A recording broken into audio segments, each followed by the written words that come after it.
चलिए आप सबके बीच में एक मजेदार चटकुल्ला गीत लेकर आए हैं। अच्छा लगे लाइक सब्सक्राइब जरूर करना और कमेंट तक बताइए। बराबर गाना लेके आएंगे हम लोग। चलिए सुनो सकते हंस के बोलेली गुजरिया, हंस के बोलेली गुजरिया, बतिया सुन लरा जाऊ। हंस के बोलेली गुजरिया, बतिया सुन लरा जाऊ। हंस के बोलेली गुजरिया, बतिया सुन लरा जाऊ। लोटवा का पानिया हाथे में दातुनिया, मुहवा धोइला रजऊ, मुहवा धोइला रजऊ। चल के कैला खरैया, मुहवा धोइला रजऊ। चल के कैला खरैया, बतिया सुनला रजऊ।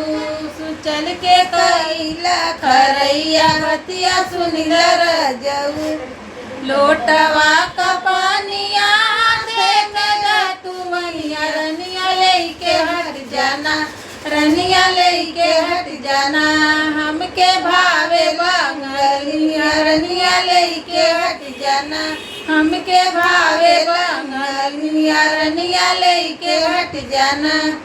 सुंदर सूरतिया हमारी तिरछी नजरिया, का कमी बर जाऊ, का कमी बर जाऊ। काहे भावे बंगलिया, का कमी बर जाऊ। काहे भावे बंगलिया, का कमी बर जाऊ।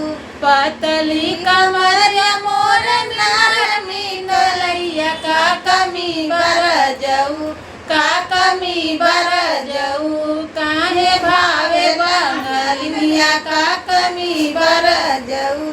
तोहरी सूरतिया हमरे भैया के भावे, बतिया सुन रानिया, बतिया सुन रानिया।